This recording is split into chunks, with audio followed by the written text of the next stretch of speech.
ఇది ఒక నిమిషం అని చెప్తాను. సో అందరికీ నమస్కారం అండి. వేదిక మీద ఉన్న పెద్దలందరికీ, అలాగే ఈ కార్యక్రమానికి చేసిన వారందరికీ ఉగాది శుభాకాంక్షలు. నా పేరు మీ అందరికీ తెలుసు, నేత్ర.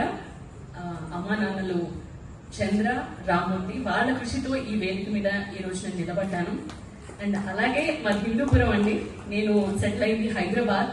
సో అక్కడి నుంచి ఇక్కడికి కార్యక్రమానికి రావడానికి ముఖ్య కారణం ఈయనే, రంగారావు గారు. సో ఆయన ఆహ్వానించిన విధానం, ఆయన నన్ను ఇక్కడికి రమ్మని పిలిచిన విధానం నాకు చాలా బాగా నచ్చింది.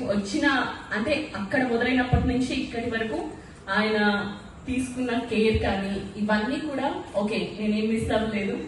అండ్ ఈ కళా వేదిక మీద ప్రతి ఒక్కరూ కూడా ఎంతో పెద్దవాళ్ళని సన్మానించిన వేదిక ఇది. ఈ వేదికని నేను ఇలా పంచుకోవడం చాలా సంతోషంగా ఉంది. ఇక్కడ నాకు సన్మానం జరగడం చాలా చాలా గర్వంగా ఉంది. ఇది నా జీవితంలో ఖచ్చితంగా ఒక మధురానుభూతి. ఇందాక సార్ చెప్పినట్టు నిజంగానే సన్మానానికి వచ్చామన్న సంగతిని కూడా మర్చిపోయేలా చేశారు కళాకారులందరూ. డాన్స్ తో అలాగే పాటలతో చాలా సంతోషంగా అనిపించింది.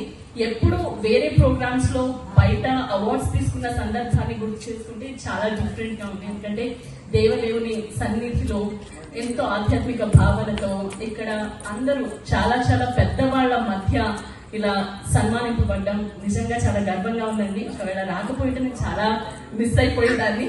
థ్యాంక్ యూ సో మచ్ అండి రంగారావు గారు అండ్ రంగారావు గారి సతీమణి గారికి కూడా. ఎందుకంటే ఆవిడ సహకారం ఎంత ఉందని అర్థమవుతుంది వచ్చినప్పటి నుంచి. నా తోటి వారు ఎవరైతే అవార్డ్స్ తీసుకున్నారో వాళ్ళందరికీ కూడా శుభాకాంక్షలు చెప్తున్నాను. అండ్ TV9 కి ప్రత్యేకించి థ్యాంక్స్ అండి. It's team work. ఇన్ని సంవత్సరాల నుంచి నేను చాలా సక్సెస్ఫుల్ గా ఒకటే ఛానల్లో ఇంత స్థాయికి ఎదిగాను అని అంటే అఫ్ కోర్స్ అది టీమ్ వర్క్. ప్రతి ఒక్కరు కూడా సహకరించడం వల్లే ఎదగగలుగుతాం.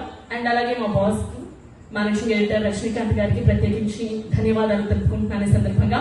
థ్యాంక్ యూ సో మచ్ అండి. Thanks a lot. ఒక నిమిషం అయిందా?